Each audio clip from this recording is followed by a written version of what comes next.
जय हिंद दोस्तों। अभी सरकार ने जो टीओडी लगाई है वो बहुत ही जल्दबाजी में लगाई है और इसके अंदर कुछ एक सवाल हैं जिनका जवाब ना तो सरकार के पास है ना सेना के पास है।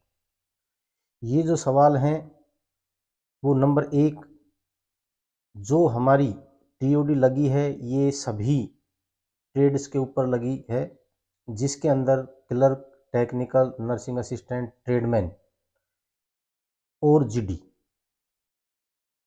जीडी के ऊपर तो ठीक है, जो टीओडी लगी है वो बात पचती है, लेकिन जो ट्रेडमैन्स के ऊपर, जो क्लर्क के ऊपर या नर्सिंग असिस्टेंट पे जो लगी है वो समझ से बाहर है।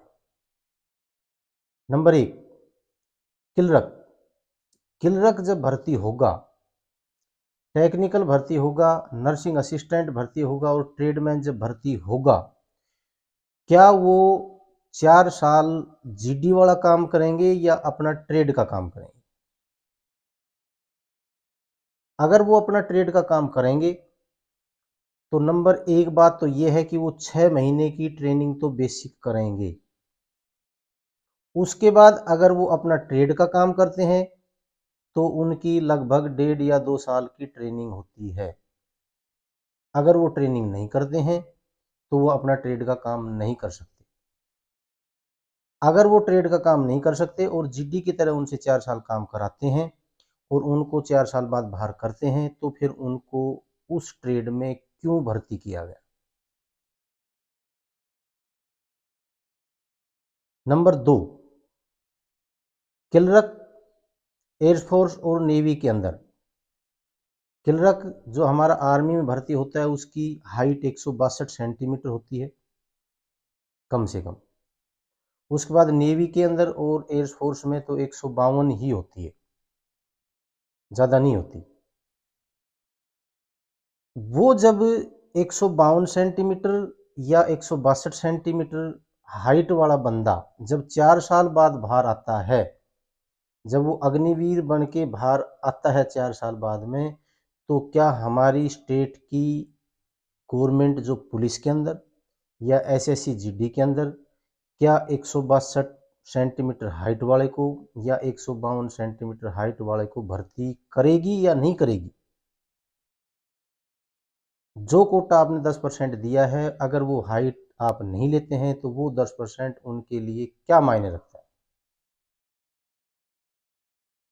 तीसरी बात, हमारे जो एक्स सर्विसमैन थे उनको जब हमारी सरकार बनी तो सबसे पहले जो नारा दिया गया था कि हम एक्स सर्विसमैन को वन रैंक वन पेंशन देंगे, और दिया भी। हम ये नहीं कहते नहीं दिया, लेकिन इस नारे के साथ में एक्स सर्विसमैन को वोटों के लिए या कैसे भी लगा लो आप, एक्स सर्विसमैन आपकी तरफ थे और इस नारे के ऊपर काफ़ी एक्स सर्विसमैन जो हैं उन्होंने अपनी तरफ से पूरी कोशिश की कि भाई सरकार जो है उसको वोट दी जाए, और दी भी हैं। और हर तरह के आदमी होते हैं, दी या ना दी वो एक अलग बात है। लेकिन अभी जो इतने ही दिनों में ऐसा क्या हो गया कि जो पेंशन की कैंची थी वो फौज के ऊपर ही क्यों लगी? इतना मान सम्मान देने के बाद में आर्मी को, और फिर ये एकदम ऐसा क्यों किया गया? और दूसरा ये है कि जो एक्स सर्विसमैन का जो बच्चा भर्ती होता है उसको टीओडी के अंदर ही उसका कोटा दिया जाएगा या उसको परमानेंट किया जाएगा? अगर उसको टीओडी के तहत ही कोटा दिया जाता है तो वो कोटा मान्य नहीं है, क्योंकि एक्स सर्विसमैन का जो कोटा होता है वो तो फिर लागू ही नहीं है।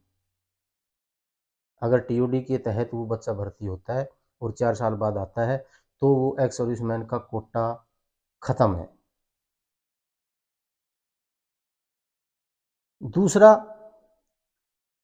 सबसे पहले जो एयरफोर्स का जो इनरोलमेंट डेट था, अगर आपने उसको रोक दिया, उसको ही आपने नहीं निकाला, तो आपने दूसरा एग्जाम क्यों कराया?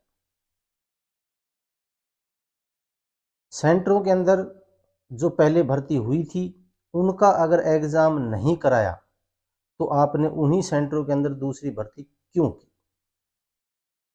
आपने अगर टीओडी लगाना था, आपके काफी दिनों से ये दिमाग में था, तो ये चीजें क्यों की? बच्चे भरोसे में थे, एग्जाम होगा, इनरोलमेंट डेट आएगी, लेकिन उनका भरोसा आपने तोड़ दिया और ये एक धोखा सा हुआ है बच्चों के साथ में, और जो बहुत बुरा हुआ है। ये आप भी समझते हैं, आपको मालूम है कि हमने ये बहुत गलत किया है, लेकिन आप अपनी जो ये तानाशाही समझो या अपना अहंकार समझो, आप इस बात को इस हिसाब से समझ नहीं पा रहे।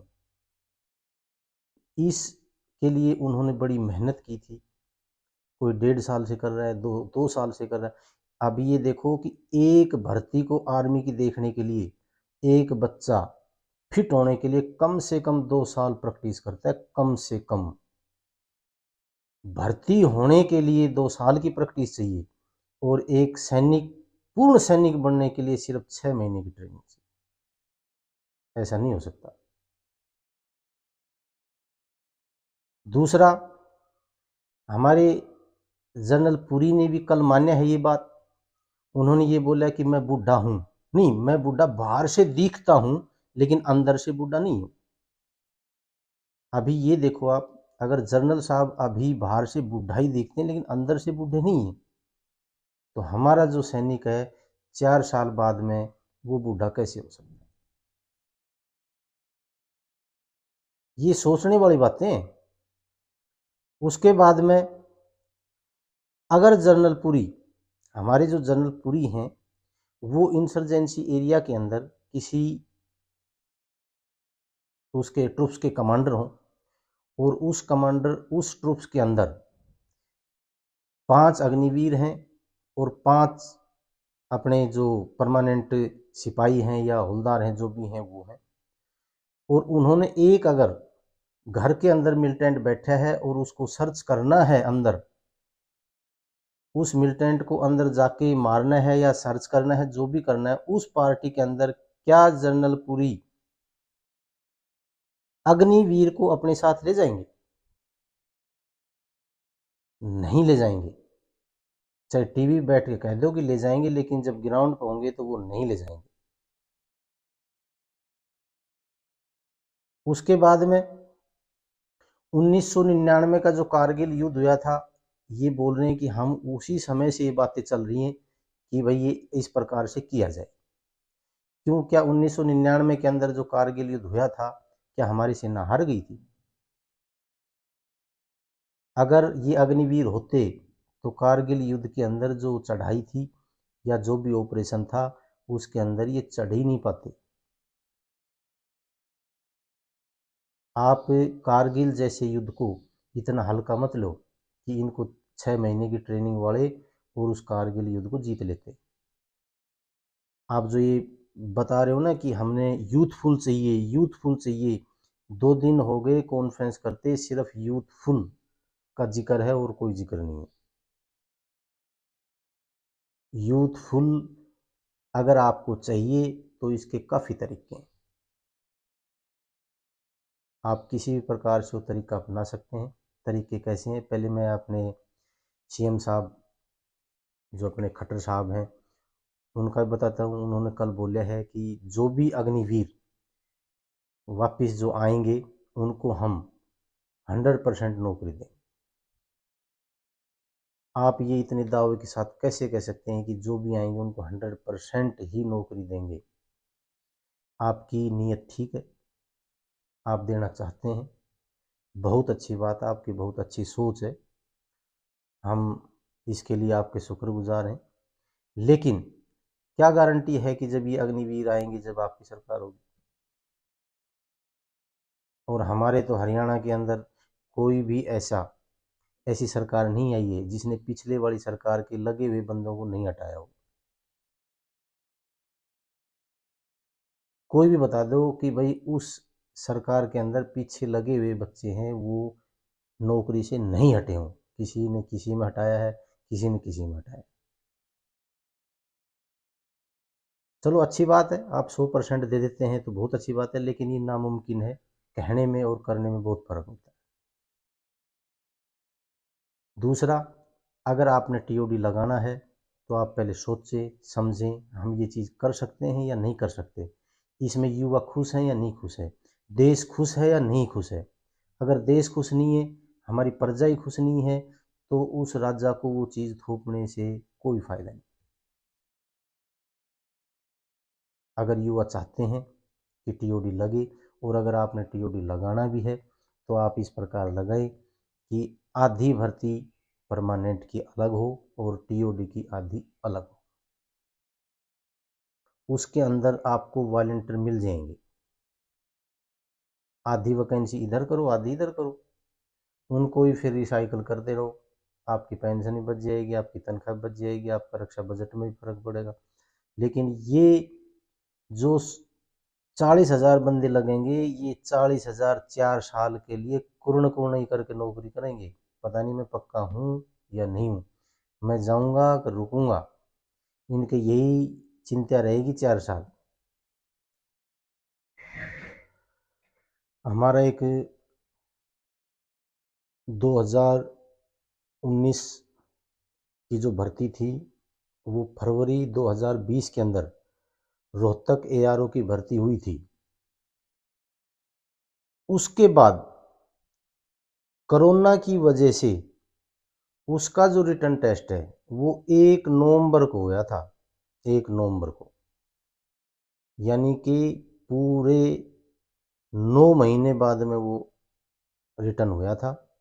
और उसके बाद के अंदर उसका सिर्फ इतना ही था कि मेडिकल दोबारा हुआ था, और बाकी ऐसा कोई वो नहीं है कि भाई इन भर्तियों को इतने दिन हो गए इसलिए ये एग्ज़ाम नहीं हो पाया, ये कमज़ोर हो गए।